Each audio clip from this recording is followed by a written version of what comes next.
നമസ്കാരം. അഹമ്മദാബാദ് വിമാന അപകടം നടന്ന ശേഷം വ്യോമയാന മേഖലയിൽ ഇന്ത്യയിലെമ്പാടും കർശന പരിശോധനകളാണ് ഇപ്പോൾ നടക്കുന്നത്. എയർ ഇന്ത്യയുടെ ശനിദശ ഒട്ടും മാറുന്നതുമില്ല. എയർ ഇന്ത്യ വിമാനാപകടം നടന്ന് 2 ആഴ്ചയ്ക്കുള്ളിൽ തന്നെ വ്യോമയാന ഡയറക്ടറേറ്റ് ജനറൽ DGCA രാജ്യത്തെ പ്രമുഖ വിമാനത്താവളങ്ങളിൽ പരിശോധന നടത്തിയപ്പോൾ കണ്ടത് ഞെട്ടിപ്പിക്കുന്ന വിവരങ്ങളാണ്. പല വിമാനങ്ങളും തേയ്മാനം വന്ന ടയറുകളുമായി സർവീസ് നടത്തുന്നു. റൺവേകളിലെ അടയാളങ്ങൾ പലതും മാഞ്ഞുപോയിരിക്കുന്നു. ഉപയോഗശൂന്യമായ ബാഗേജ് ട്രോളികൾ കൂട്ടിയിട്ടിരിക്കുന്നു. വിമാനങ്ങളുടെ സീറ്റുകൾക്കിടയിൽ കൃത്യമായി ഘടിപ്പിക്കാതെ ലൈഫ് ജാക്കറ്റുകൾ കിടക്കുന്നു. എന്നിങ്ങനെയുള്ള നിരവധി വീഴ്ചകളാണ് ഈ പരിശോധനകളിൽ കണ്ടെത്തിയത്. ഇപ്പോൾ ഡൽഹി, മുംബൈ അടക്കമുള്ള വിമാനത്താവളങ്ങളിലാണ് പരിശോധന നടത്തിയത്. ഏതൊക്കെ വിമാന കമ്പനികളാണ് വീഴ്ചകൾ വരുത്തിയതെന്നും ഏതൊക്കെ വിമാനത്താവളങ്ങളിലെ വിവരങ്ങളാണ് പരിശോധിച്ചതെന്നും വെളിപ്പെടുത്തിയിട്ടില്ല. വിവരങ്ങൾ അതാതു മേഖലകളിൽ ബന്ധപ്പെട്ടവരെ അറിയിച്ചിരിക്കുകയാണ്. DGCA ജോയിന്റ് ഡയറക്ടർ ജനറലിന്റെ നേതൃത്വത്തിലാണ് പരിശോധനകൾ നടത്തിയത്. 2 സംഘങ്ങളാണ് ഓഡിറ്റിംഗ് നടത്തിയത്. പരിശോധന സമയത്ത് ഒരു ആഭ്യന്തര സർവീസ് നടത്തുന്ന വിമാനത്തിന്റെ ടയറിലെ തേയ്മാനം കണ്ടെത്തിയത് കൈയോടെ പിടിക്കുകയും ആവശ്യമായ മാറ്റങ്ങൾ വരുത്തിയ ശേഷം സർവീസ് തുടരുവാൻ അനുവദിക്കുകയും ചെയ്തു. ഒരു വിമാനത്താവളത്തിൽ റൺവേയിലെ സെൻട്രൽ ലൈൻ അടയാളങ്ങൾ മാഞ്ഞുപോയതായും കണ്ടെത്തിയിരുന്നു. ടാക്സി വേയിലെ ലൈറ്റുകൾ ക്രമീകരിക്കുന്നതിലും അപാകത കണ്ടെത്തി. വേഗ നിയന്ത്രണ സംവിധാനമില്ലാതെ റാമ്പ് ഏരിയയിൽ വാഹനങ്ങൾ ഓടുന്നത് കണ്ടെത്തി അവയെ പിൻവലിക്കുകയും ചെയ്തു. റാമ്പ് ഏരിയയിൽ സ്പീഡ് ഗവർണർ ഘടിപ്പിച്ചിട്ടില്ലാത്ത വാഹനങ്ങളുടെ പെർമിറ്റ് റദ്ദാക്കി. വിമാനത്താവളത്തിന് ചുറ്റും പുതിയ കെട്ടിട നിർമ്മാണങ്ങളും കണ്ടെത്തിയിട്ടുണ്ട്. ഒരാഴ്ചയ്ക്കകം പരിഹാര നടപടികൾ സ്വീകരിക്കണമെന്ന് കർശന താക്കീതും DGCA വിമാനത്താവളങ്ങൾക്കും കമ്പനികൾക്കും നൽകിയിരിക്കുകയാണ്. പ്രധാനപ്പെട്ട വീഴ്ചകൾ കണ്ടെത്തിയത് എന്തൊക്കെയാണെന്ന് നോക്കിയാൽ പലയിടത്തും കേടുപാടുകൾ ഉണ്ടായാൽ അത് കൃത്യമായി നന്നാക്കുന്നില്ല. പരിശോധനകൾ കൃത്യമായി നടക്കുന്നില്ല.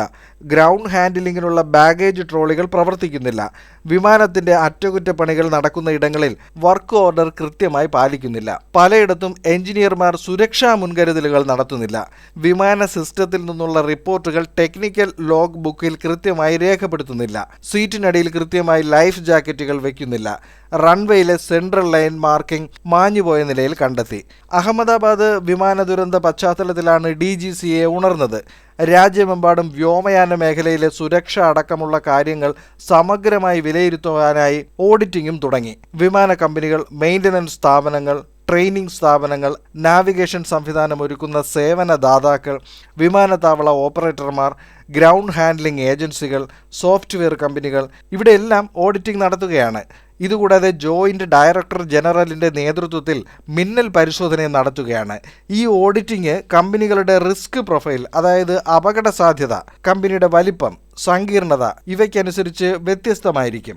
അപകടങ്ങൾ, സുരക്ഷാ പ്രശ്നങ്ങൾ, നിയമലംഘനം, സർവീസിലുണ്ടാകുന്ന തടസ്സം എന്നീ സാഹചര്യങ്ങളിൽ പ്രത്യേക ഓഡിറ്റിംഗ് അടിയന്തരമായി നടത്തും. ഓഡിറ്റിംഗിൽ കണ്ടെത്തുന്ന വീഴ്ചകൾക്ക് പരിഹാരം കണ്ടെത്തുന്നതിനും പ്രത്യേകത കാലാവധി നൽകും. ലെവൽ 1 വിഭാഗത്തിൽപ്പെട്ട വീഴ്ചകൾ കണ്ടെത്തിയാൽ 7 ദിവസത്തിനകവും, ലെവൽ 2-ൽ 30 ദിവസത്തിനകവും, ദീർഘകാല അടിസ്ഥാനത്തിലുള്ളതാണെങ്കിൽ 90 ദിവസത്തിനകവും പരിഹാരങ്ങൾ കണ്ടെത്തണം. ഇതിലെല്ലാം വീഴ്ചകൾ കണ്ടെത്തിയാൽ മുന്നറിയിപ്പ്, പിഴ, ലൈസൻസ് റദ്ദാക്കൽ തുടങ്ങിയ നടപടികളാണ് കൈക്കൊള്ളുന്നത്. ഒരു അപകടമുണ്ടാകുന്ന സമയത്ത് സംവിധാനങ്ങൾ ഇത്തരത്തിൽ ഉണർന്നു പ്രവർത്തിക്കുന്നതാണ് കാണുന്നത്. വ്യോമയാന മേഖലയിൽ നടക്കുന്ന വീഴ്ചകൾ ഇത്രയും ആഴത്തിലുള്ളതാണ് എന്ന് ഇപ്പോഴാണ് പുറത്തു വരുന്നത്. ഒരു ചെറുകണിക പോലും പിഴവ് വരുത്തുന്നത് വിലപ്പെട്ട ജീവനുകൾ നഷ്ടപ്പെടുന്നതിന് ഇടയാക്കും. ലാഭം മാത്രം മുന്നിൽ കണ്ട് വിമാന കമ്പനികൾ പലപ്പോഴും നടത്തുന്ന പ്രവർത്തനങ്ങൾക്കൊപ്പം മികച്ച സേവനം ഉറപ്പാക്കുവാൻ ഇപ്പോഴെങ്കിലും അധികാരികൾ ഉണർന്നത് വലിയ ആശ്വാസകരമാണ്. നിയമം അനുശാസിക്കുന്ന തരത്തിൽ കൃത്യമായ ഇടവേളകളിൽ സുരക്ഷാ പരിശോധനകൾ നടത്തുന്നതിൽ ഒരു അലംഭാവം പോലും ഉണ്ടാകുവാൻ പാടില്ല. ഇത് വിമാനമാണ്, അത് അത്രയും സൂക്ഷ്മതയോടെ കൈകാര്യം ചെയ്യേണ്ടതെന്ന ബോധം ഒരിക്കലും നഷ്ടപ്പെടുവാനും പാടുള്ളതല്ല. 12 വർഷം മാത്രം കാലാവധിയുള്ള വിമാനങ്ങൾ 15 വർഷത്തിലധികം സർവീസ് നടത്തുന്നതും അറ്റകുറ്റപ്പണികളിൽ ഉണ്ടായ വീഴ്ചകളുമെല്ലാം അഹമ്മദാബാദ് വിമാന അപകടത്തിന്റെ സമയത്ത് പുറത്തുവന്ന വാർത്തകളിൽ ഉണ്ടായിരുന്നതാണ്. ഇനിയും ഒരു ദുരന്തം ആവർത്തിക്കാതിരിക്കാൻ പരിശോധനകൾ തുടരട്ടെ. മറ്റൊരു വാർത്താ വിശേഷവുമായി അടുത്ത വീഡിയോയിൽ വീണ്ടും കാണാം.